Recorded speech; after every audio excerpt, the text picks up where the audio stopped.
Welcome to episode 406. Wow. That's quite We're a lot flying. of episodes, That's a isn't lot it? of talking.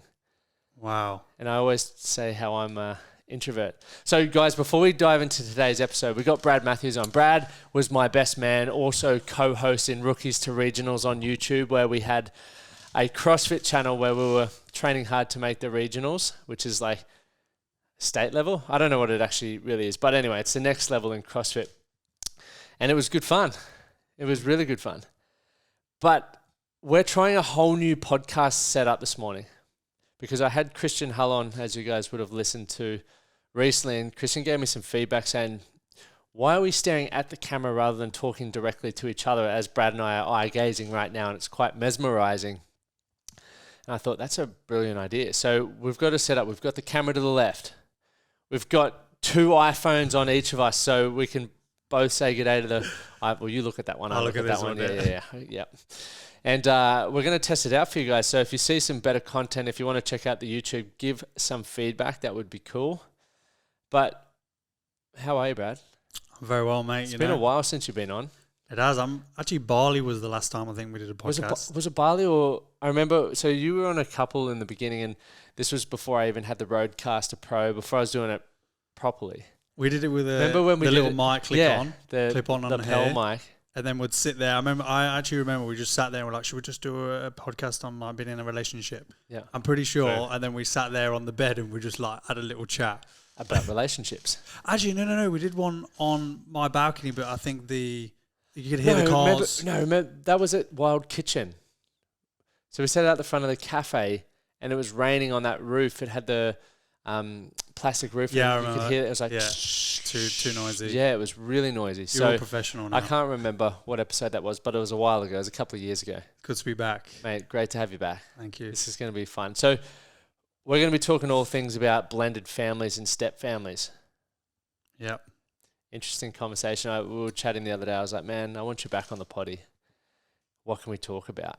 That's going to be of value to men. And then you were like, I've got something good. So you're a stepdad, or not on paper, right? Yeah, like, but not I am marital. in a de facto relationship, so yeah, you've been with your lovely partner for 5 years. yeah, basically a That's stepdad. wild. 5 years has Yeah. gone so fast, mate. We were in the thick of Rookies to Regionals back then. I know, yeah. Like we were shred lords, lifting weights, Yeah. getting sun. We went to Bali and did that training trip. And here we are. You're in a de facto relationship. I'm in a de facto relationship. And I'm bloody with married. 2 kids. As you can see here. Yeah, so let's dive into it. Yeah, 2 kids. Yeah. It's full on. How was that? Oh, I'd love to know, like, obviously when you were out in the dating market, you were 25 at the time, 25 when you first met. Yeah, I think I was 24, yeah. So culturally very young. Like, yeah. in the scheme of things. You met your lovely... hopefully soon to be wife one day. I'm throwing public pressure on you here. Charlene's probably sitting at home going, yeah. I hope so. Yeah. And how was it when you found out Charlene had children? Well, she told me straight away. Like when we were dating, it was just one of those things that was thrown out. Had to be. Yep. And actually at the time when I met Charlene, I didn't even really know if I was going to stay in Australia. So it was kind of like a... What do you mean you're going to go back to the No, I was actually planning on country of England? I was learning a bit of Spanish and stuff, and I was like, I'm just going to go Barcelona and go there. So she kind of, I think, thought, this might not be something that's going to last. But yeah, I ended up obviously staying with her. Stay. Yeah. Did she convince you to stay, or did I?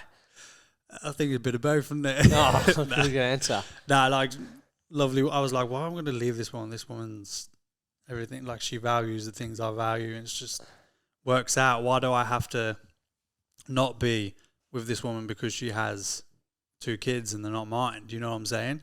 And I mean, I did have to think about it probably before actually meeting her kids, and she was also the same way. It's like you don't really want to step into the kid's life unless you know this is actually something that's going to be lasting, because it's not good for the kids to see men coming in and out. Like, that's pretty cool to think about when you've got children in the mix. You're like, you really think you can't sort of just fluff around in the relationship, and if it's not good, you can still sort of go with it and push it out a little bit longer, because when kids are involved, as you said, it's like Charlene may not have wanted the girls to meet you if you're a twat. Yeah, that's Thankfully, you're not a twat. Yeah. And also, you may not have wanted to meet the girls if you didn't think it was going to last, because you're playing with, you can't just have a revolving door of people coming in and influencing. Well, no, it's not good for the kids to see that, is it? Well, what's that telling them? Exactly. You know what I mean? Not sustainable relationships are not a thing. Yeah. You know what I'm saying? So I had to make sure that this woman was someone I wanted to be with before I actually met them. And I remember meeting them the day we went to. What were the conversations yourself and Charlene were having though prior to that? I think it was more just to see if we did actually love each other. Conversations about the girl, she would ask me like, is this really something that you want to take on? Do you feel she had doubts around you with that, or? Not, I don't think so. No, she never asked that at all. But I had people around me saying like, mate, you don't really want to do that, do you? You're young. Like, you don't really. And how was that for you? You don't need these. You don't need, you could have any, like you could go have any girl but not kids, have your own kids, like you don't really want it. It's like it comes with baggage. Yep. And I mean, I like to think I got my own mind, you know what I mean? I'm like, yeah, but no, this woman, she's lovely. Like, just because she got kids, it might add a bit of even more flavour to the relationship. You know what I'm saying? Yeah. Like, it'll add more fun. You seem to have a heap of fun. Yeah, we have heaps of fun. So I didn't let that stop me. I just had to make my own mind up and was like, look, I've been with this woman for a while now. I'm actually ready to meet the kids. I just felt that. Yep. I then met them on the park, and yeah, the girls, I think Savannah, I remember, she acted as though she was stuck up the tree. And Charlene was like, she ain't. I think she just wants you to go over there and help her really? out, yeah. And I walked over there, and like that was my first kind of dad thing. So how old was Savannah then? Like, how old were the girls when you met them? I don't find me dates with me too much, but roughly, Savannah's ballpark. 13. Savannah's 13 now. Ariel's 9 now. Yeah, so say 4 and 8. Yeah, it was probably about 4 years I've been in their life. Yep. Yeah. But yeah, so in all honesty though, if the kids were younger, this would be where I would probably not go there if the kids were a lot younger. Why is it like so? Because you're more hands on, right? Yep. I like changing. If they're babies, yeah.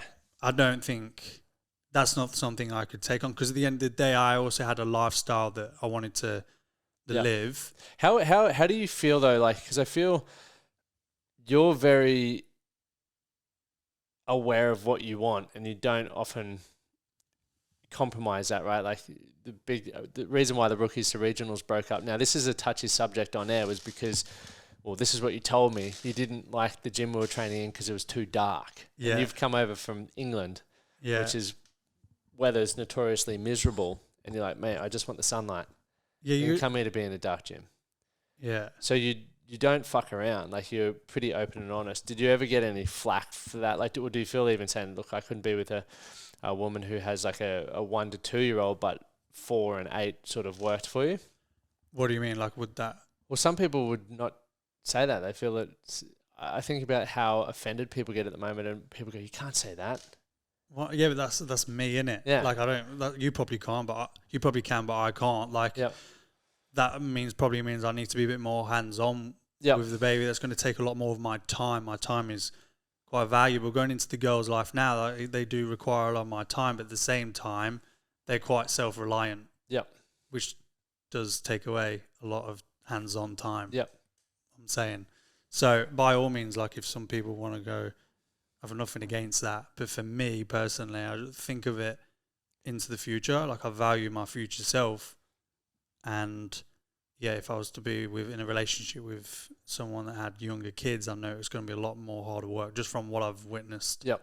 And it's a good thing that I guess to consider and to be honest about is how it's going to actually impact your life, because it works both sides here. Like you said, if they were so young and they were going to take away from your lifestyle, it probably was a no deal, and you could have had that conversation. But a lot of people don't even think, hey, maybe this, as you said, it adds so much value. The girls add so much value to your life. Loads, yeah. That a lot of people may instantly meet a partner who has children and go, nah, fuck that, without even considering, hey, that could actually add a lot of value to my life.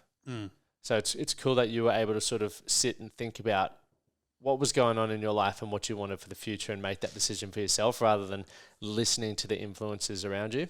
Yeah. And I think the reason why I trust myself is because I've already took myself from a situation like living in the UK and not enjoying it and thinking with my own head like, nah, this ain't a place for me. I'm going to go move to the other side of the world. Yep. And it's worked out. Yeah.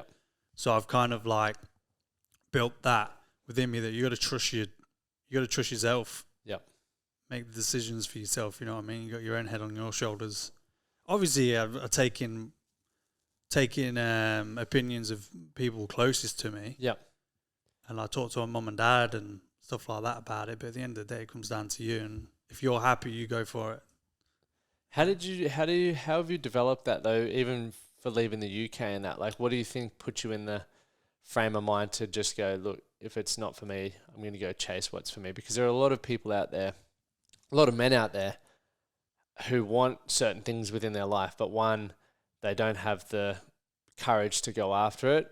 They're too worried about what their friends' opinions are, or moments like that. Like, what do you feel makes you different to a lot of people? Just from having experiences, and yeah, man, I can't really explain it. Like, it's hard. If you were to be able to put it into words. Honestly, just have it, like, for example, the reason why I took the decision to make a move was because initially I wanted to go on holiday to Australia, right, and do traveling. Yeah. And the reason why I went to Australia and did the traveling in the first place was because I was fortunate enough. Mum and Dad always used to take me on holiday to places around the world. Yeah. And I was like, this is amazing. I love it. So through experience, I knew that I liked being overseas. And then when I was 18, I was like, I'm going to have this experience for a whole year, not just for 2 weeks of a holiday. So you think travel's important then? Well, yeah, I'm just trying to explain that why I'm probably, I've just feel that I just got to take action. It's probably another thing as well. Like, if I get an idea, Charlene says this to me a lot. Like, if I have like something that comes with my head, I go and do it. I don't go and think about it for too long, because action is what actually changes, isn't it? Not by thinking about it. Yep. That's the start. Most people get there. Yep. But don't actually go and try it. You got to try things to know what you like, right? People think themselves into thinking, this is a bit of a tongue twister, but thinking that they're making change just by thinking too much. Yeah. It's like, if I consider all the options, if I plan enough, my life's going to change. It's like, you could have the most incredible plan. Like, we've just done some planning before this. Yeah. Doesn't mean shit if we don't action it. Well, it's like, the Atomic Habits, James Clear, he says, like, most people spend the most of the time in motion and not action. Yep. So they think by reading a book, that's actually going to change them. But no, if you actually take what you've read and put it into action, that's what's going to change you. Mm. Yeah. Deep. We've got off topic there, man. No, mate, there is no... we can do whatever we want. Yeah, no. This is our conversation. Yeah. But step families and blended families are the fastest kind of family around Australia at the moment. 6 or 10% of, like, I think it's 6 million families in Australia. 600,000 families are step or blended families. So really? Yeah, pretty amazing. I Googled that last night. Yeah. Because I was listening to a YouTube I wanted to understand, like, maybe what people's perspectives were on it, challenges that blended or step families had. And then I was just like, let's go down the rabbit hole and see what the stats are, because the stats are incredible. But what do you feel for yourself, obviously, then, once you've met the girls at a young age and you're like, I love Charlene. That's not coming from Lachie, obviously, for everyone listening. I love Amy, but Brad loves Charlene. You can love Charlene. Yeah, I love Charlene too. Yeah. There you go, Charlene, first time live. But then stepping into the family, did you feel like you had to adopt the role of a dad from that moment? Not at all. Nah. It was more, I knew, I put myself in their dad's shoes. And it's like, imagine me coming along and this is another lad in the picture. Oh, sorry, I'm in the picture now. And then his daughters are going home and speaking about me as their dad. How would he feel about that? You know what I'm saying? So I kind of, like, my role, I quickly came in, and my role was like more of someone who is a mentor and someone who can guide them, not taking the title of dad. I know though, when they were young, when I first met them, one of them, the first time, I think it was the youngest, she shouted out, "Goodbye, Dad," like that.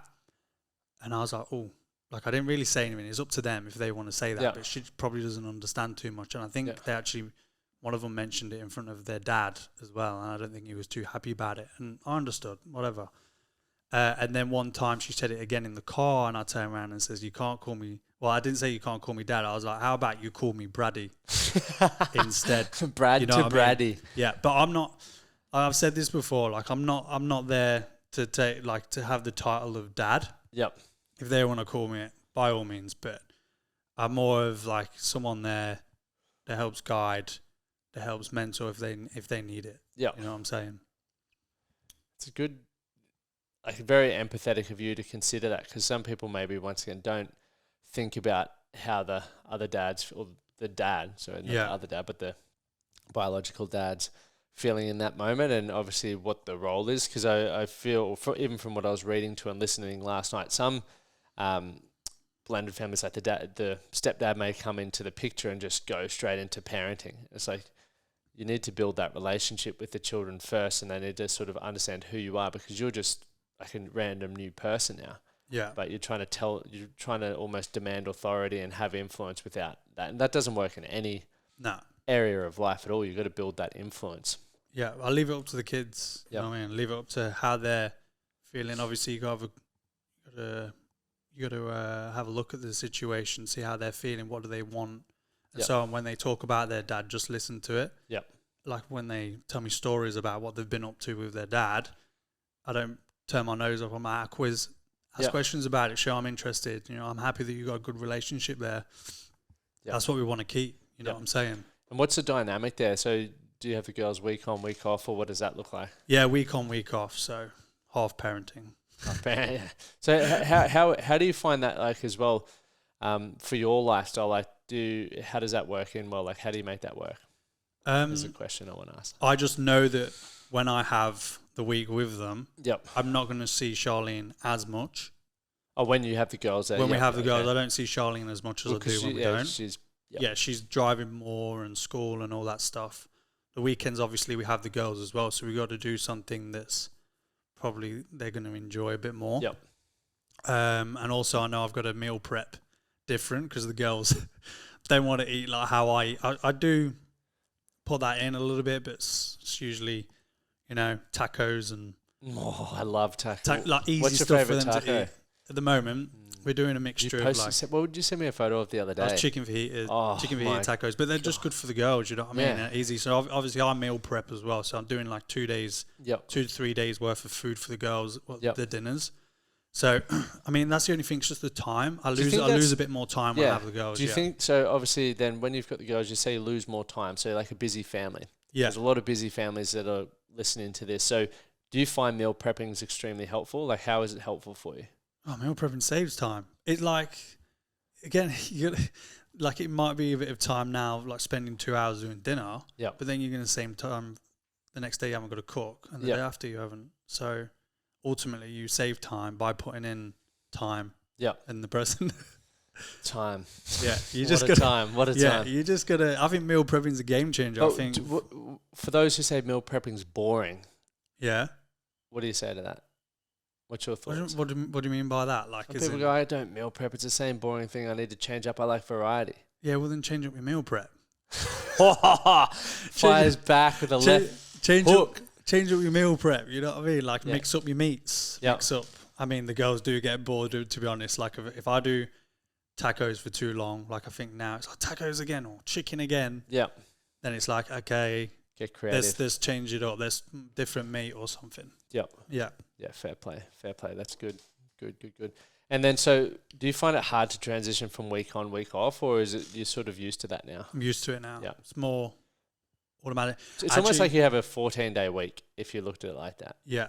But you know what? Like when I first met Charlene, when I first got into the girls' lives, like it was more, I only seen them at the weekends. So I noticed the... because yourself and Charlene weren't living Yeah, together. we weren't living together. When we lived together, that's when there was a change. And then their dad was going away for long periods of time at some point. So we had them for a long time. And that's where it did get a little bit hard because I wasn't getting the same amount of time with Charlene. And that's very important for me. And that was different. So I weren't like... It wasn't an agreement, but that wasn't like that when I first met her. Yeah. So it was changed. And I'm like... I don't want this to impact our relationship. How'd you bring that up? Because every relationship goes through changes like this, even for relationships that don't have children yet and then get children. One of the things that I speak to a lot of men about is their relationship takes a backward step. Yeah. And obviously, whether you don't have the ability to communicate properly or whatever, how did you sort of take control of that conversation to make that? Just by communicating it. I know it's simple, yeah. but there's a problem. What did that look like for you? Did you, for some people it might be email, text, or did you say, hey, Charlene, can we go for a nice meal and sit down and I want to talk to you about a few things? What did that look like for you? If you can remember. Mate, in all honesty, like me and Charlene, we don't let things fester. Yeah. Like, I think that's why we get on so well as well. Yep. Like, if there is a problem, I feel like I've not seen Charlene much. I just feel like... your values, like one of mine's family and stuff. And if something's not met, something's don't feel right, I'm just a bit off and everything else is in order. My health, I'm learning and stuff like that, but my relationship not, you kind of, something feels off. So that's where I will just sit down. I don't feel like I've seen you as much this week. Even this weekend, she's been at the Stedford and I feel like we've not catch up. So I messaged her. I actually messaged her yesterday and was like, I don't feel like I've seen you much this weekend. Yeah. So then she's like, oh, if you stay up and we'll have a chat and then we'll have a bit more of a talk and catch up, that's important. But usually as well, if it's been a while, we'll make sure we book something. Like last weekend, we went away to Mullaney for a couple of days. We make sure we have that quality time. Like, but if you forget about that, that's when I feel the relationship can just go in separate ways. That's really cool that you do that. Do you find that's hard? So how do you... With having the girls around, how do you prioritize a relationship while the girls are around? What are some things that you do? When they're around, so when we've got them for that week, we just say it's our time now. Tell the girls. Jeez, I love how... Yeah, no, it's still so straightforward. Like, we're going to have some time now because we haven't seen each other. Yeah. I think these are good things and for do the girls understand that as well? Like, they go in their room and do whatever. Like, me and Charlene time, we're going to watch Stranger Things. Oh, how good! You know what I mean? Like, so what episode are you up to?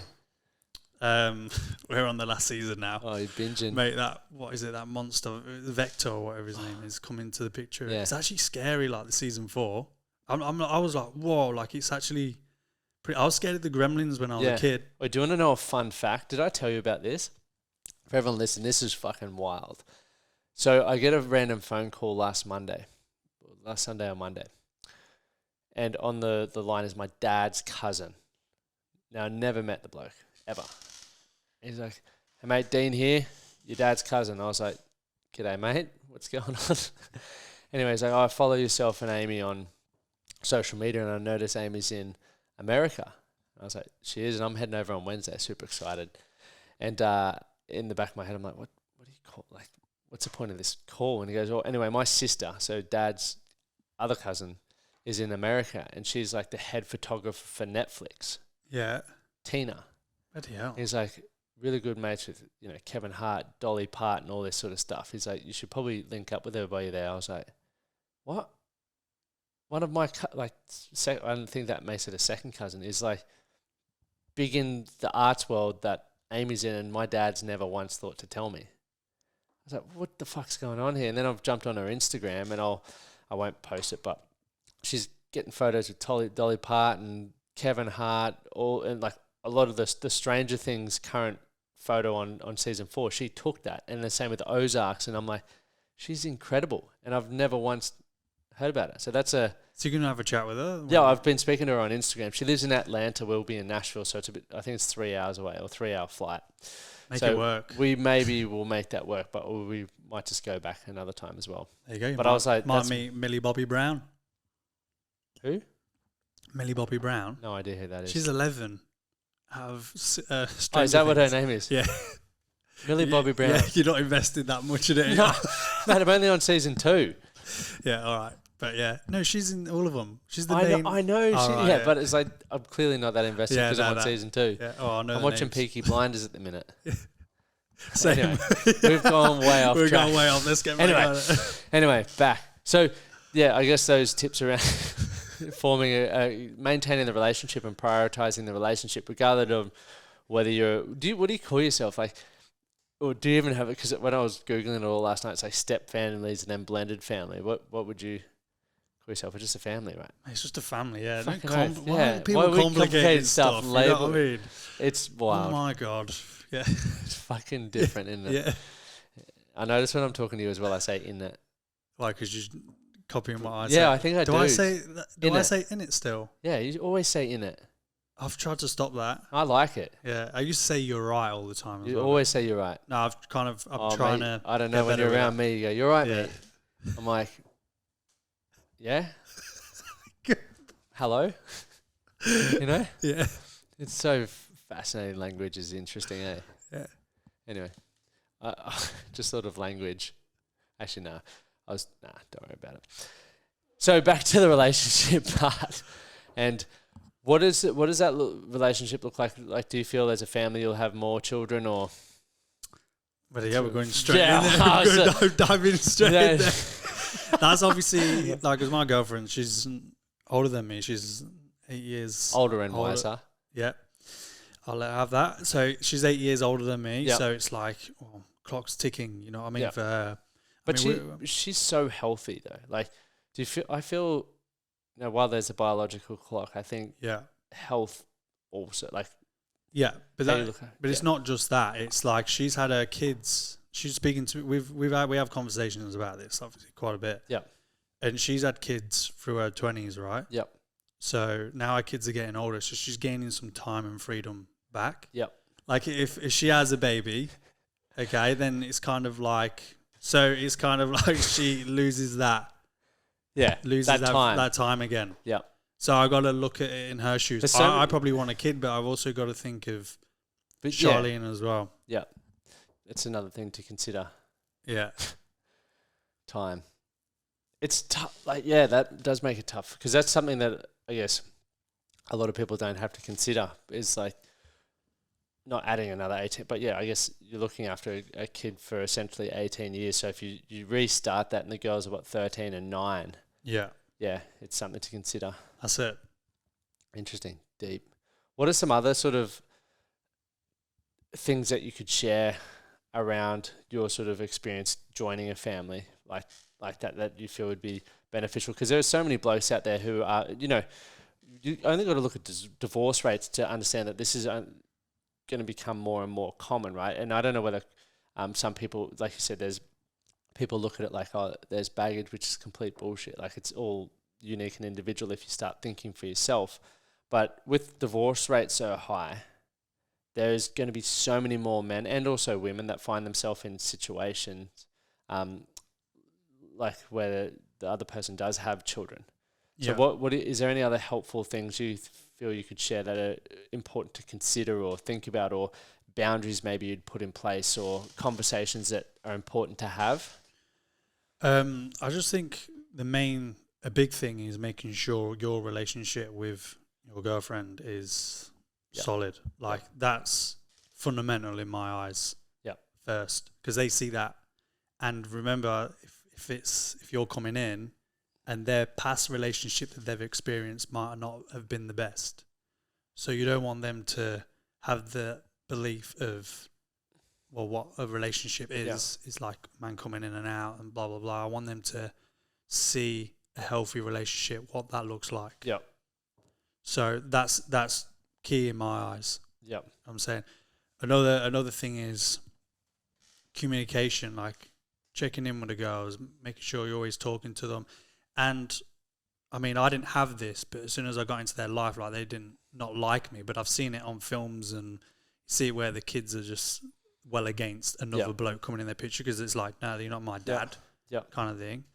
And it's like, they're young, like there's nothing against you probably. It's probably going to take some time and realising that they're running on emotions Yep. and stuff, and it might be a matter of time where you will become more of an influence, and they will learn to love you a bit more. Yep. Again, time. And another thing I don't really do is shout. Like, I don't shout at the kids. And like when they do something wrong, obviously kids do things wrong all the time. We do things wrong. We do things wrong. But that's one thing that I don't really do much to get. Like, I don't shout at them or discipline them. I just make sure that I talk to them in a way that I'm talking to another adult. Yep. And then if it's still not going through, that's probably where I'll step on the gas be a bit more firm, which is very rare. But ultimately, it's challenging their thought process and why they've done certain things. Yep. And the reason why I'm upset. And that's kind of how that's my telling off version, is making them understand the reason. It's very cool that you do that, because you think about power, like, and hierarchies and all that sort of stuff. A lot of leadership, like old school leadership, has come through trying to have the one up on other people, whether they're children or just people in general. Yeah. And yelling or using your force to get people to do things that you want them to do. So being able to take that more, I would say, emotionally intelligent approach, where you can just really try to reason with them, because you are both at the end of the day, we learn just as much from children as they learn from us, right? Yeah, we think because we've had more experiences, we've had more hardships, that fucking we're entitled to respect, which is, I see it all the time when you see parents yelling at kids. You're like, what are you doing? The kid's doing the same thing. Yeah. Kid's still screaming. Yeah. And it's like you're telling the kid to stop You're screaming. not earning respect. You're only scaring the poor bastards. Yeah, that's it. You need the word. Like, them having the tantrum, you're having a tantrum, and you've got more experience under your belt. So pull your fucking head in. Yeah, but don't get me wrong, though. There is times where that response I just said, like, it doesn't always work. Like, you'll have times where the girls just, oh my God, they can get too much, and you feel like blowing up, but it's, again, having that emotional intelligence not to blow up and that's not gonna kick on. But I remember one time, I'll tell you a little story. Yeah, tell me, drop me a story. So, like, Savannah, I called her up, and she's obviously going through her teenage years, and I was like, we're gonna buy some bodyboards. We're gonna go bodyboarding tomorrow. Are you cool with that? We're gonna go on the sea and get. She's like, yeah, sounds great. I'm like, wicked, because we've been having a bit of a problem getting her out of bed in the morning, like to actually go to the beach and stuff. Anyway, next day comes around, we're like, yeah, we're going bodyboarding, and she's like, I'm not going. I'm like, we brought 2 bodyboards yesterday. We're going bodyboarding. She's like, I'm not going. Why do I have to go? So anyway, I was like, come on, we're going. So we chucked the bodyboards in. We got to the beach, and she was like, no, I'm not going. I'm not going in the bodyboard. It's too cold. And I'm just like, I felt a bit upset. And I was like, I felt myself getting a bit angry, and I gave her I've probably twice done that, but I had to give her a stern, like, telling her why I'm feeling this way, and that yesterday we confirmed that we're getting the bodyboards. I know it sounds small, but people probably run into these little things all the time and blow up all the time. And that's where I gave her like a bit of a stern talking to her, and she actually, I left her to it, and then she sun creamed up, and then got out on the bodyboards. It kind of like, I think she understood then. It's important. I think it's great that you shared how you're feeling for one. Yeah. And why you're feeling that way. Yeah. Because that's what building emotional intelligence and emotional awareness is. Yeah. Well, if I just shout, I'd be like, get on the bodyboard now. Why? What does that achieve? Yeah. What is that? But if they understand why and how you're feeling and stuff, then they make that decision themselves. I like it. 2 more questions for you. Firstly, one of the things that I've caught myself saying a lot lately is do something today to be better for tomorrow. And we're actually getting some new shirts coming out soon that are going to be delicious for everyone listening. Yeah. That are just going to say do it for tomorrow. Meaning whatever you feel you need to do to be better for tomorrow, do it now for tomorrow. Yeah. What are you doing today to be better for tomorrow? I'm listening to an audiobook. What's it called? Evolve Your Brain. Joe Dispenza. Joe Dispenza, yeah. And what are you learning from it? Just learning about how our genetics play a role in our foundations when we are born of what we think. Mm-hmm. So if someone does have that, Mm-hmm. if someone in your family has that, like your mum or dad has like a strong victim mentality, that can be a foundation for when you're born. That could be hardwired into your brain. That's not to say you can't change it. Yeah. Because your brain is so neuroplastic. Yep. And you can change it however you want to be, you can be. Do you truly believe that? I truly believe that, yeah. Obviously, there's certain things that we can't change in our brain, like, well, actually, I've not read this, but like, you know, your brain stem and your cerebellum, like how your heart, you can't, I don't know if you can change how that. Autonomic nervous system sort of responses. But I truly believe you can, because I've done it. You know what I mean? If I've got something how I want to be, then you just go and do it, and that's it. I'm a big believer. I agree with you. Yeah. Your brain, you can literally. I just don't understand. Like I do understand, but you can literally be whoever you want to be. I find it one of the challenges I've got with my journey is that I've changed my life so much from where I once was, and from being depressed and anxious and all of this sort of stuff. And I find it really hard, whether it's I'm too empathetic or sympathetic almost, to say this is like, to some people, like, just fucking do this and you'll sort your stuff out. Because as I've done it, I truly believe that like health and fitness and working on your emotional intelligence, like the 4 pillars, the reason why we have the 4 pillars, muscle, momentum, meaning, mateship. I believe if you do that, you'll change your fucking life. Like wholeheartedly believe that. Yeah. But sometimes I struggle to say that to people because I'm like, well, what if that's just my journey? What if they can't do it? Yeah. And I don't know whether that's a sign. I think some things are more hardwired than others, so they're harder to shake. I believe that. So if you've been doing something for so long, people expect a month change. No. It's actually because you got to put in the work, haven't you? No matter what. And if something's been so drilled into you, it's not going to take a couple of months to get rid of. You've actually got to put the work in and be willing, remind yourself that you're making the change, you're progressing. Yeah. You know what I mean? You're imperfect. This is all growth.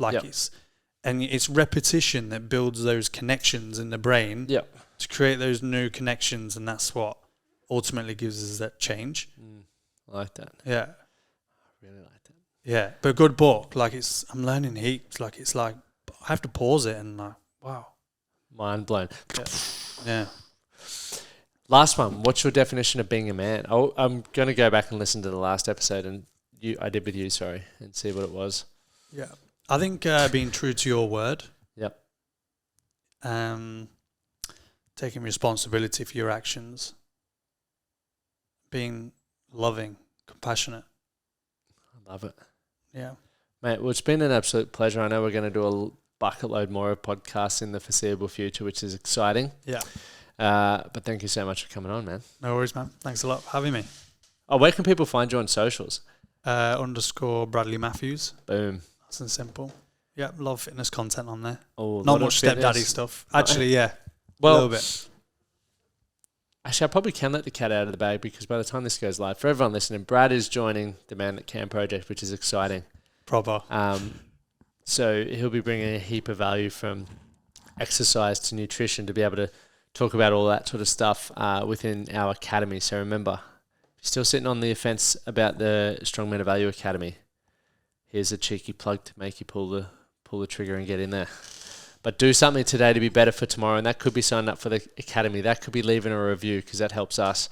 And thank you for your time, and we'll see you on the next episode. Thank you.